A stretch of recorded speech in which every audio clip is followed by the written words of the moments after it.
The Arrogant History of White Ben by Clemence Dane, Chapter 27, Aspects of Flight. Ben had paused for a moment on the terrace, looking down upon the crowd, which he had coaxed overnight, and as the sunlight showed him the rags and the slouching bodies, he cried out, "Tramps!" in a voice of horror, for he was remembering the ancient wrongs. But then came revelation, for the lusty robbers who stole spring coats from helpless scarecrows never showed such pitiful, blurred faces, nor moved such stiff limbs. These were no tramps. These were the robbed scarecrows themselves. Ben, it seemed, had relations. At that revelation, he was nearly blinded by the hot dew which suddenly began to fall. He stretched out his hand to these other selves, yearned over them, adored them, worshipped them, and yet knew himself lifted above them. He moved a little apart from Arthur Latimer. He needed space about him, for he was once more standing on his hilltop. "I return to my post. I am faithful," muttered Ben. He looked upward, and down upon him shone the unmasked sun. He looked downward, and at his feet lay humanity. Its stream filled his nostrils, and he savored it without disgust. "You are my people," he told them. "I am here to lead you against all crows. We shall conquer. I am White Ben." He turned his head, as if it were a signal to the crow, which was watching him wistfully. As if it were a signal, the crowd, which was watching him wistfully, turned also. All faces stared at the hilltop. All ears heard the wind sigh in the distant trees. Some hearts were reminded of the voice of the sea, and longed for its clean beaches. But for Ben it was a girl singing, "Marchins, marchins," and, trilled as always by that cold young voice, he opened his own ugly mouth and called out loudly, "March! We are to march! How soon can you be ready to march?" At that there came a stir and a rustle from the scarecrows. Men's heads lifted and shoulders rose from the bundles of never-to-be-relinquished household goods. Women scrambled to their feet, but Latimer's voice interrupted the hoarse murmur. "Have mercy on 'em, can't you? Let 'em rest and get fit," muttered Arthur Latimer in his ear, and his hand was forbidding the eager movements. "But I want to march!" Ben was angry. He had been working himself into his proper spellbinding mood, and the interruption hurt his head like a sudden waking. "Don't you see that we must hurry?" he scolded. "Look at that sun. We ought to travel faster than the mere sun." But Latimer, who had taken his arm and was urging him down the steps, looked at him with the smile which made his dark face pleasant, and said, "Been about England much?" "I have seen it," said Ben, "from my hilltop." At that Latimer flung back his head and laughed, and at once the watching crowd began to laugh with him. Laughter had become a rare treat in those days. Many heads turned, many eyes followed the pair uneasily as they strolled across the lawns. The crowd did not want to lose its kind masters, but Arthur Latimer was firm. He headed Ben toward the open park, saying, "You shall see it from my hilltops," and added, "Overpowering, isn't it, the smell of humanity? It infects the very grass. Good thing to get clear for an hour." "Where are we going?" said Ben unwillingly. "I thought I'd take you up." The phrase meant nothing to Ben, but he liked Arthur Latimer, and he was relaxed by his instinctive knowledge of Latimer's much stronger liking for him. So he went on docilely beside him, still talking about his plans. He was going to leave the castle that night, taking his scarecrows with him. They were going to clear England of crows. "Any idea how big Little England is? Wait till I show you." And Latimer marched him on till they reached the huge flat field with the titanic birds, wasps and dragonflies. Ben stinted and stared. "They are toys," decided Ben at last. "Yours?" "The open one. You hardly ever see one open now. It's my own model. In you get." Then he was sitting beside Arthur Latimer on the neck of one of these gigantic toys, and wearing uncomfortable spectacles. Next, he was bumped and buffeted by ferocious noise.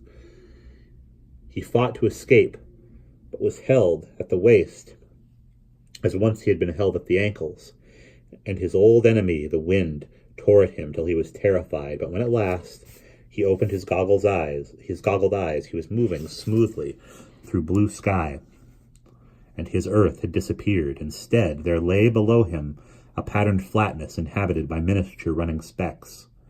His spirit revolted against the unworthy illusion, and he demanded that he should be allowed to sink back instantly into reality. But he shouted in vain. Not merely did Latimer give him no answer, but it seemed that Ben's cries and flappings amused him, for he began to rein in his obedient machine as Ben had seen a rider rein in his horse, amusing himself by making it rear and buck and change its paces. At last Latimer and the machine went mad.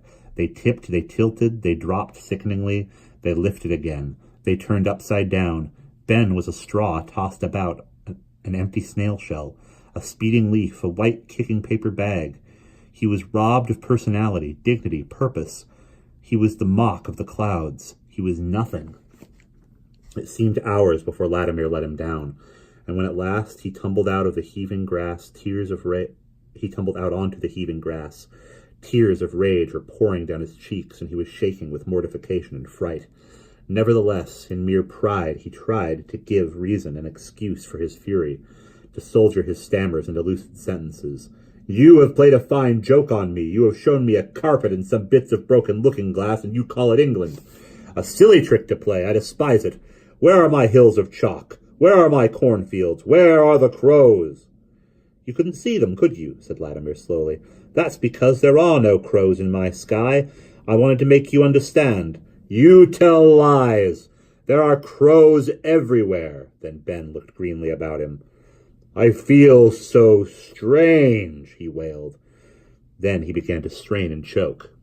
There, hold on to me, said Latimer, and steadied him like a nurse. It is a horrible feeling, said Ben between spasms. I never felt it before. Oh, come, Campion. Never, never. What do you call it? Vomiting. Oh. He was piteous and suspicious at once. I felt it first when I looked down upon earth. Come and have a drink, said Latimer, and you'll soon feel better. I shall never feel better. Being up in the blank, twirling space has altered things for me. Yes, and it has altered my feeling for you. Ben attacked him viciously. You are not what I thought. You are at home in the air. You escape into it as crows do. You are winged. What are you, then? If it was not a crow who killed my woman 3 days ago, who was it? I think perhaps it was you. I was in the garden with her. Ask anyone. You're talking rot. Yes, you were in the garden with her. It is true, admitted Ben, as he was hurried along, but there was no conviction in his voice. He added, but I think you know too much about crows. I think. What are crows? Said Latimer, turning to look at him and smiling, as if he were so intimately sure that Ben knew the answer. Come on now, with no one listening. What are crows? Ben said angrily. Why do you assail me? I no longer think clearly about crows. I no longer think clearly about anything. How can I? You should not have turned me upside down in the air. My thoughts are still vomiting. Wait till you've had a drink, said Latimer, laughing, striding on ahead, greeting dirty men in overalls, clanking through cathedral sheds, pushing open secretive doors. The master of men and metals, Ben followed, hating him. The sensation of hating with such violence was new to him. He would always connect it with cement floors, echoing tin, and the desire to retch. It was a horrible sensation, and when presently, sitting on a high stool at a bar parlor, he was confronted with burning waters, he added that burning sensation of fire running down him to his knowledge of the art of hatred. I have been turned upside down, said Ben to himself. He has injured me forever. He has reversed all I know and feel. He has taken me up away from my own hilltops and my own knowledge. He has lifted me up on the wings of this great crow of his. He has shown me the kingdoms of the earth and the glory of them, but there was no glory. The earth is flat and ugly. Little people run about on it like black stinging ants. I hate my earth that I loved. And I hate him. I shall always hate him because he has made me retch and vomit at the sight of the earth I loved. I hate, cried Ben voluptuously. I begin to like hating. Hate runs down into my heart. It runs tingling to my fingertips, and it changes me. I shall never be the same again. But he does not know it. He thinks I am his friend. I will play such a game with him, thought Ben, smiling at Latimer. Latimer, 2 feet away, showed him such a countenance as he had never shown to old Buss, who despised and used Arthur Latimer, or to Jenny, who despised and worshipped Arthur Latimer. He was warm, anxious, glowing. When he spoke to Ben, there was a halting, concerned tenderness in his voice. I put you through it just now, Latimer said slowly, on purpose. You're a bit arrogant, you know. Not that I object to that. It's your earth, if you can get it. But I had to teach you that it's my air, cried Latimer in appeal. There's space where you'd be quite helpless without me, understand? You've not got wings, I have. It's not threatening. It would be a queer lookout if we threatened each other. But I have to tell you another thing. If you've got armies of scarecrows behind you, I've got armies of crows and Auntie Crows behind me. Ben clutched his glass. Horror was piling upon horror. Here was this creature to whom he had entrusted his person, avowing himself a member of those hated hordes. Then his dear policewoman had been right after all, and there were worse crows than the cawing creatures of the field. Bad crows, you mean? He could hear her voice. The exploiters. He had not meant anything of the kind. He had told her so. It vexed her. She said to him, My dear boy, you needn't bluster. He could hear in his ears her voice saying it, and for an instant his unstable consciousness shot away from its pressing problem to examine and enjoy his gift of oral memory.